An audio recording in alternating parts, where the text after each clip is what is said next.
The day my mother chose the man who destroyed my life over her own daughter was the day I stopped believing parents always protect their children. Years later, when she looked me in the eyes and told me I should finally get over what happened, something inside me snapped for good. But even then, I still had no idea how far she and that man were willing to go to force themselves back into my life and into my daughter's life. I was 16 years old when everything fell apart. Before that, my life had been normal in the way most small-town teenage lives are normal. I worried about school, hung out with friends after football games, argued with my younger sister over clothes, and spent most of my free time with my boyfriend Ethan, who later became my husband. He was kind, awkward in a sweet way, and one of the few people who made me feel safe without even trying. My mother hated him almost immediately. My mom cared deeply about appearances, reputation mattered more to her than honesty, and status mattered more than character. Ethan came from a working-class family that rented a modest home on the edge of town. His dad repaired heating systems and his mom worked nights at a nursing home. They were warm people, genuine people, but my mother saw them as beneath us. Meanwhile, she absolutely adored Jack. Jack came from one of the wealthiest families in town. His mother owned several businesses and practically controlled half the local charities and church committees. People spoke their last name with admiration. My mother especially did because Jack's mother was also her boss. That mattered more than I understood at the time. Jack was older than me by several years. He was charming in public, the kind of guy adults trusted instantly.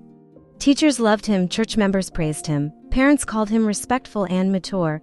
Looking back now, I realize predators survive because they learn how to wear masks better than everyone else. The night he assaulted me still lives in my body even though I wish it did not. I do not think trauma ever fully leaves a person. It just settles into your bones and waits quietly until something wakes it up again. I remember the smell of alcohol on his breath. I remember freezing. I remember the disbelief afterward when I tried to process what had happened. The next morning, I sat at the kitchen table shaking while my mother drank coffee across from me. I could barely get the words out. When I finally told her, she stared at me like I had personally insulted her. She kept asking if I was sure. Then she asked whether I had misunderstood the situation. Then she asked what I had done to lead him on. By the end of the conversation, she was crying harder than I was. Not because her daughter had been assaulted, but because she was terrified of what accusing Jack would do to our family's reputation and to her job. She begged me not to report him. She actually got on her knees in the kitchen and begged me to stay quiet. She said no one would believe me over him. She said I would ruin all of our lives. She said Jack had too much to lose. What about me? I remember asking her, what about what I lost? She never answered that question. I reported him anyway. That decision destroyed what little relationship remained between my mother and me. She became cold almost overnight. Every conversation turned hostile. She accused me of lying for attention. Sometimes she would not speak to me at all for days. Other times she would scream that I was selfish and dramatic and destroying our family. Ethan was the only reason I survived those months. When things became unbearable at home, Ethan's parents took me in without hesitation. They did not ask for proof. They did not question me, they simply believed me. I still remember Ethan's mother wrapping me in a blanket on their couch while I cried so hard I could barely breathe. That moment changed me because it was the first time since the assault that I felt protected by an adult. Then I found out I was pregnant. I remember sitting on the bathroom floor staring at the positive test while the room spun around me. Ethan and I had never even slept together. There was no confusion about where the pregnancy came from. I felt sick in a way that had nothing to do with morning sickness.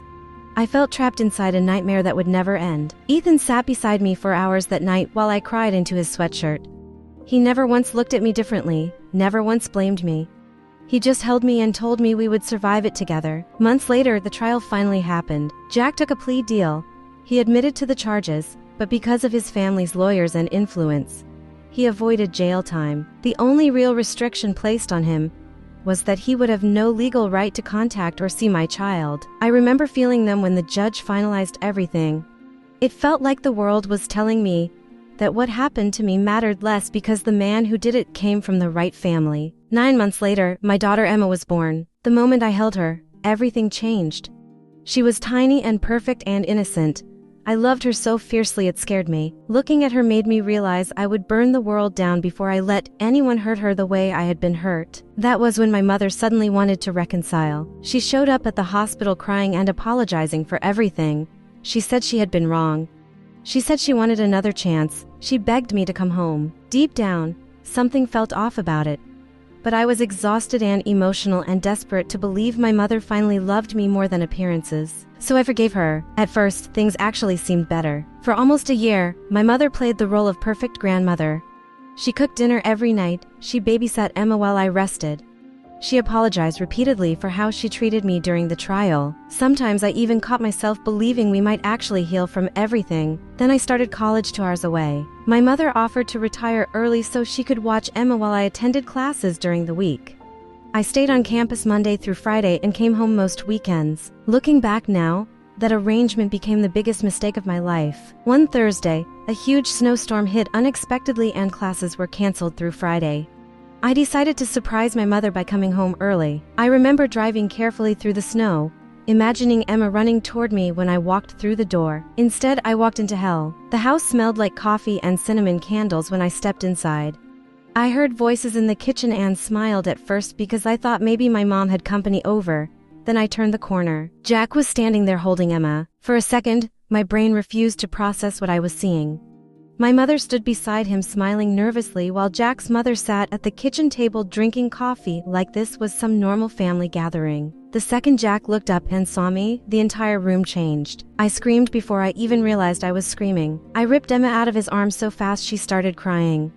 My mother immediately burst into tears, trying to explain that Jack had changed and deserved a chance. Jack's mother kept insisting he was only trying to connect with his daughter.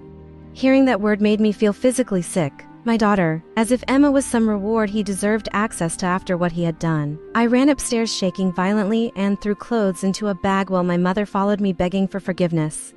She kept saying she thought if we all spent time together, eventually I would see Jack differently. I could barely hear her over the sound of my own heartbeat pounding in my ears. When I tried to leave, Jack grabbed my arm near the front door. That single touch transported me right back to being 16 years old. He told me I should stop punishing my mother for trying to bring the family together.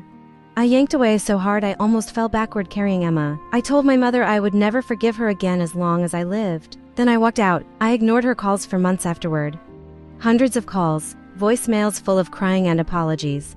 Eventually Ethan and I got our own apartment and built a life away from her. A week after I left, she transferred over $100,000 into my bank account. I still do not know where she got that money. Part of me suspected Jack's family paid her. Another part of me believed it was guilt money. Either way, I refused to let it by my silence. Years passed. Ethan and I got married. We had a son named Tyler. Emma grew into this bright, funny little girl who loved music and science and terrible knock-knock jokes.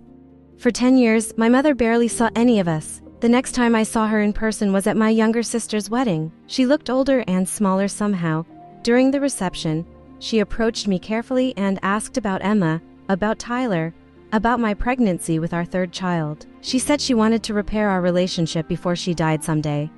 Then she casually admitted she still saw Jack's mother at church. That confession made my stomach twist, because while my mother was pretending to seek forgiveness, Jack's mother had spent years telling everyone in town that I lied about the assault. According to her version of events, I had willingly slept with Jack and accused him afterward because I felt guilty. Hearing my mother still associated with that woman reopened wounds I thought had scarred over. The next day, after thinking about it all night, I made the mistake of calling my mother.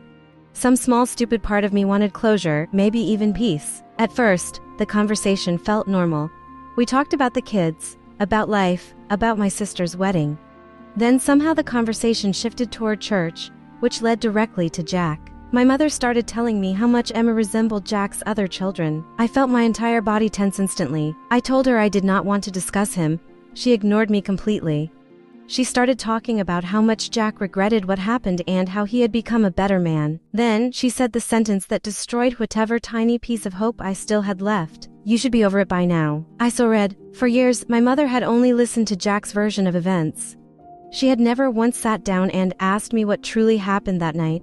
So I finally told her every horrifying detail. I told her exactly what he did to me and exactly how abandoned, I felt when my own mother chose protecting herself over protecting her daughter. Then I told her never to contact me again. My hands shook violently after I hung up. Ethan found me standing in the kitchen trying to steady myself with a glass of water. He knew immediately something was wrong. He came over quietly and put his hand on mine. But I could barely stay still.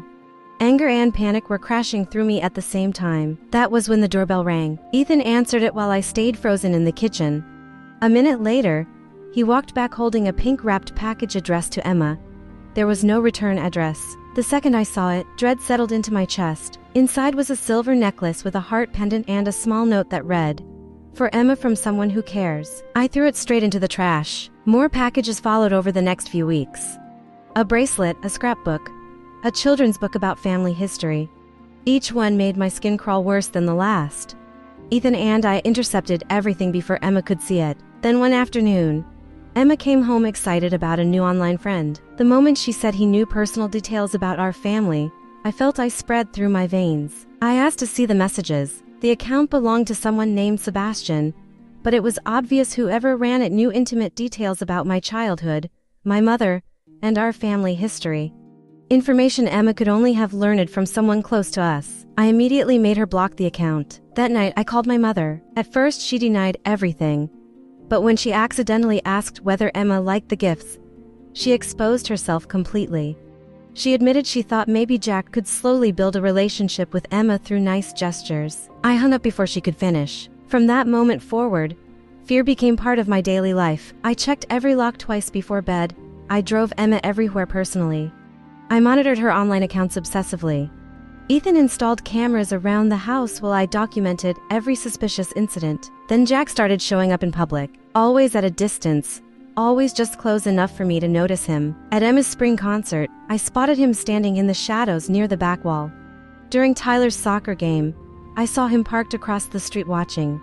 Once I noticed him at the grocery store pretending to compare cereal boxes while staring directly at Emma. It was psychological warfare. He wanted me afraid. Eventually, I snapped and drove to his house. Children's toys covered the front yard when I pulled up, which made me physically nauseous. Jack answered the door looking completely unsurprised to see me there. I told him to leave my family alone. He leaned casually against the doorway like we were discussing the weather instead of years of terror. Then he calmly informed me he considered Emma his daughter and suggested courts might eventually agree with him if they believed I was unstable enough. That threat haunted me for weeks, so I prepared for war. I documented everything, every package, every sighting, every online interaction. Ethan helped organize screenshots and timelines while our lawyer began preparing restraining order paperwork. Then things escalated again. Emma came home crying because kids at school were repeating rumors about me. Someone had been telling parents that I lied years ago and unfairly destroyed a good man's life. Hearing my daughter repeat those words shattered something inside me. I met with the school principal immediately. During that meeting, one of Emma's teachers admitted a man matching Jack's description had visited the school asking questions about her under the excuse of planning a surprise. That was enough for me. I realized silence was no longer protecting us. It was only protecting him. So that weekend, I organized a neighborhood gathering at the local park.